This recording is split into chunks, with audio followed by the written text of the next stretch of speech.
Hi hello dear students, कैसे हैं आप लोग। उम्मीद करता हूं कि सब अच्छे होंगे। क्लास 10 चैप्टर नंबर 6 त्रिभुज में प्रमेय 6.2 पर डिस्कशन करेंगे और प्रूफ करेंगे बच्चों हम लोग। और 6.1 जो कि आधारभूत समानुपातिकता प्रमेय थी, जिसको हम बीपीटी या थेल्स प्रमेय कहते थे, वो मैंने आपको प्रूफ करके दिखाया है। आप पिछली वीडियो अगर देखकर इस वीडियो को देखेंगे तो आपको ज्यादा समझ में आएगा बच्चों। तो बच्चों, इससे पिछली जो आधारभूत समानुपातिकता प्रमेय थी वो हमसे क्या कहती थी? वो हमसे ये कहती थी कि किसी त्रिभुज के अंदर त्रिभुज की किसी एक भुजा के समानांतर खींची गई रेखा अन्य भुजाओं को इस अन्य भुजाओं को इसको प्रतिच्छेद करती है। तो बच्चों, इस भुजा को उसने दो भागों में विभाजित कर दिया। इसने दो भागों में विभाजित कर दिया और इसको भी दो भागों में विभाजित कर दिया है। मतलब कि बच्चों, अगर मैं ये कहूं, ये ए है, ये बी है, ये सी है, ये एम है और ये एन है।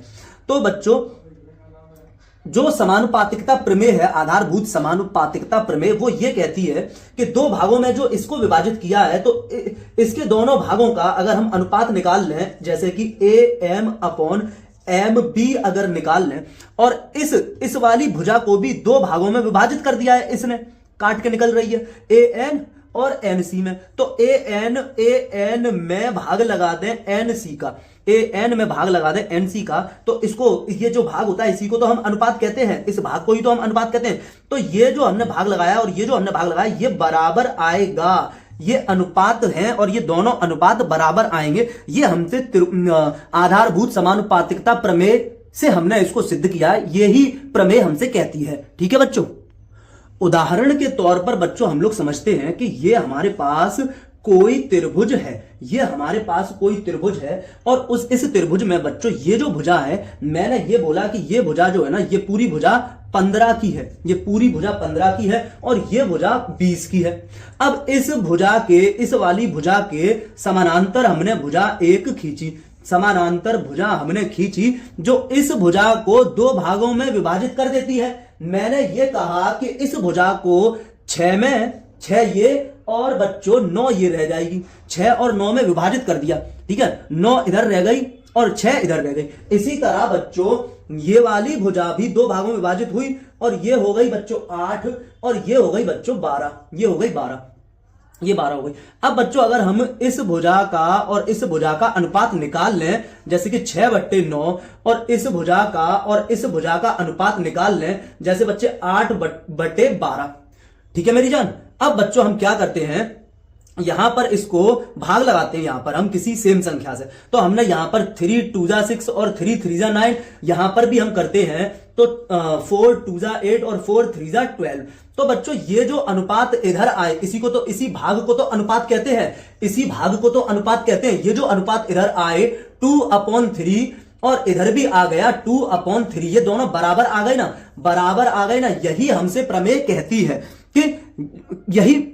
कहती है कि किसी त्रिभुज में किसी भी भुजा के समानांतर जब हम भुजा खींचते हैं और वो दो अन्य भुजाओं को प्रतिच्छेद करते हुए गुजरती है, तो एक भुजा को दो भागों में बांटेगी और दूसरी भुजा को भी दो भागों में बांटेगी। तो यहां पर जो इसका अनुपात होगा और इसका जो अनुपात होगा, वो दोनों अनुपात कैसे होंगे? बराबर होंगे। और ये मैंने आपको प्रूफ करके दिखा दिया है।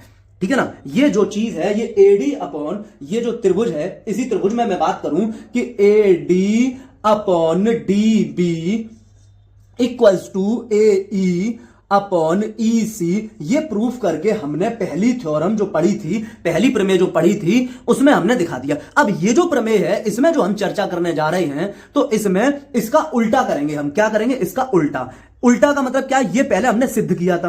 अब हम ये कहेंगे कि ये तो दिया हुआ है कि ये अनुपात बराबर है, ये वाला और इसका इससे और इसका इससे अनुपात बराबर है। तो ये सिद्ध करो कि ये जो रेखा है BC के समानांतर, जो तुमने ये जो रेखा है, ये समानांतर होगी। ये DC और DE समानांतर होगी। ये हमें सिद्ध करना है बच्चों।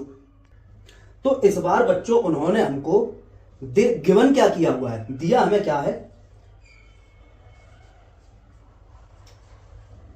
दिया है AD upon DB equals to a e upon e c, ये हमको दिया है। और इस बार जो हमें सिद्ध करना है वो क्या करना है,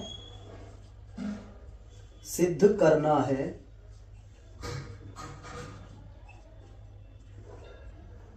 DE समानांतर BC, ये इस बार हमें सिद्ध करना है।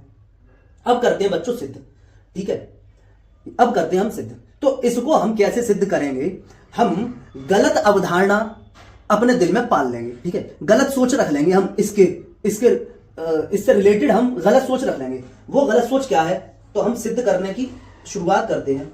सिद्ध बच्चों, सिद्ध, तो हम क्या गलत मान लेंगे या सोच लेंगे गलत, कि माना DE BC के समांतर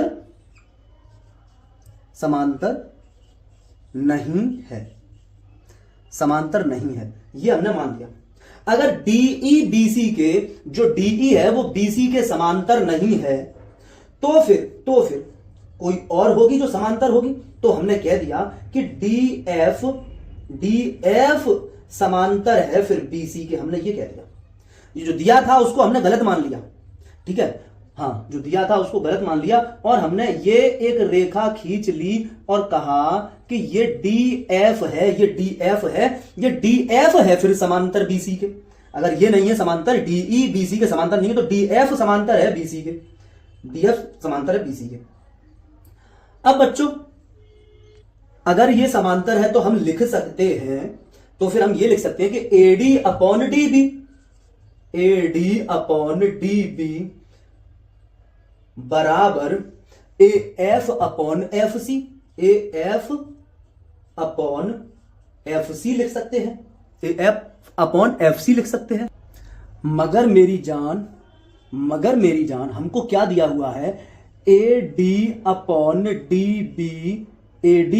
DB is equals to AE upon EC, ये तो हमको दिया हुआ है।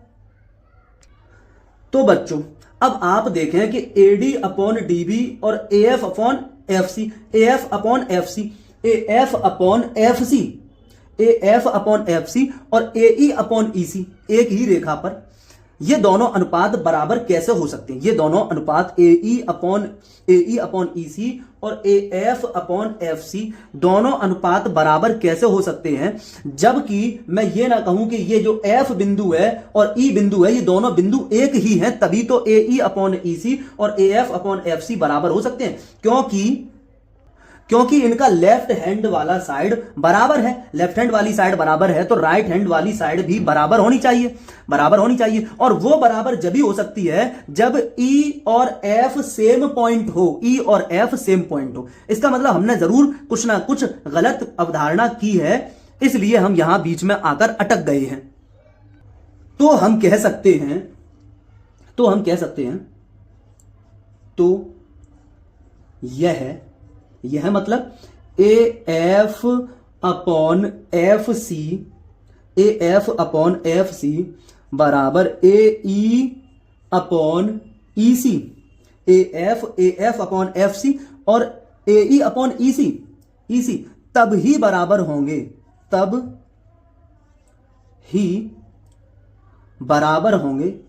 तब ही संभव है, लिख देते हैं, तब ही संभव है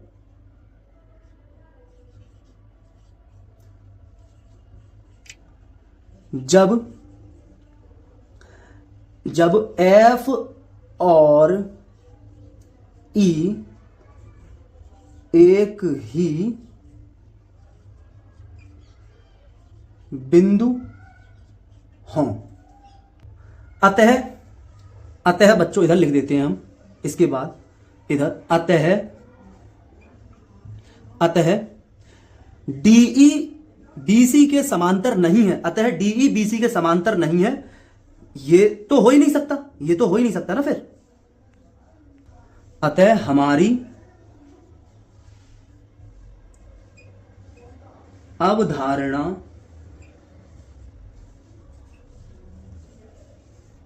गलत हुई। DE पैरेलल बीसी है।